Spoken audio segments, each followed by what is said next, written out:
Good morning. Today I'm going to talk to you about 5 things that stop me from scrolling. We've got some family staying with us, so I'm going to shoot this one outside in our garden. So, the first thing I want to talk to you about is pen and notebook. So these are kind of the first two wrapped up in one.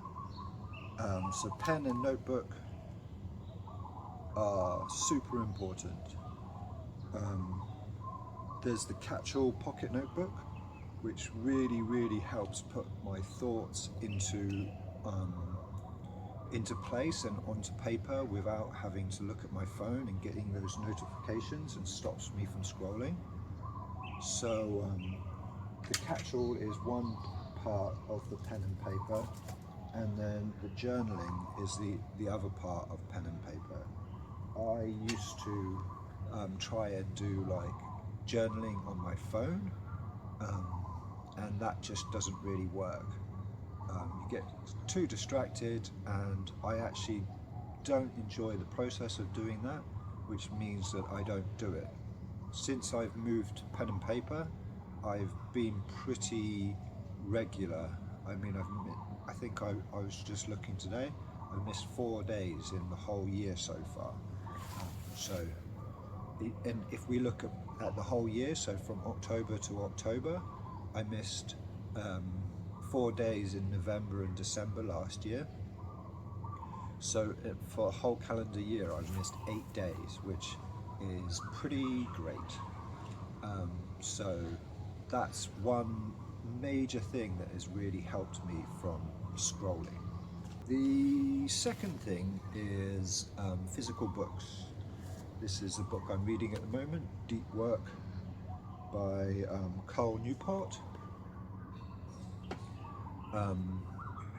I actually also keep a reading journal. So I have the book open, I highlight things that are interesting. I'll look at I'll make a note in my reading journal. At the end of each chapter, I'll sort of make a little summary of things that I liked and stuff like that. The joys of filming outside, there was a mosquito buzzing around the camera. So by reading a physical book, I actually finish the books. When I have Kindle books, I don't actually finish them. I buy them and they sit on my Kindle. I maybe read a couple of chapters and then they don't actually get done. Whereas I find that I'm much more likely to finish a book and do deep work. I actually retain the content.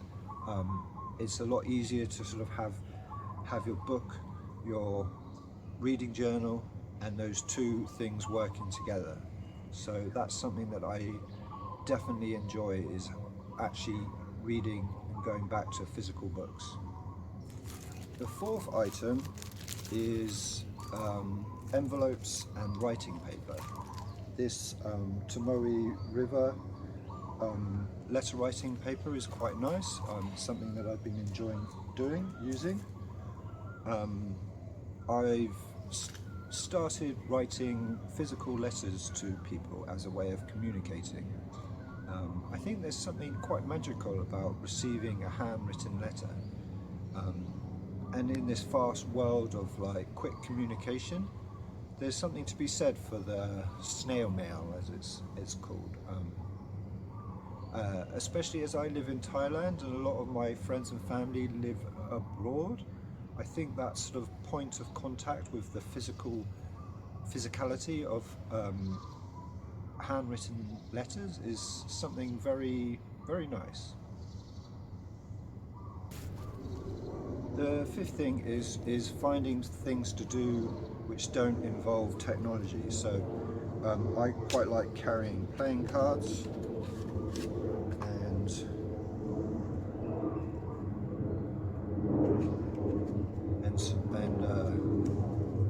kind of using them as a bit of a fiddle toy. Maybe doing one-handed shuffles.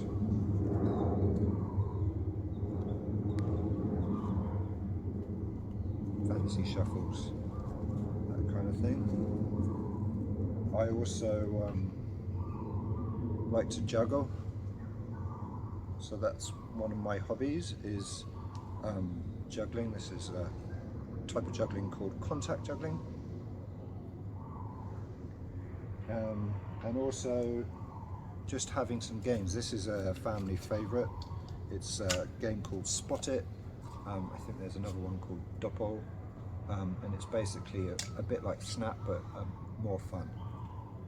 So having games that your family can play together is really nice, and it stops you using technology. I find personally, like, having the cards on me, whenever I get that itch to like check my phone, I just pull out the cards instead. So those are my 5 things that stop me from scrolling. I hope some of them you'll find useful and you can implement into your practice. I also made a video of like the technology that I need to carry on me every day. So if that's interesting to you, maybe check that out. Otherwise, have an awesome day and I'll see you tomorrow.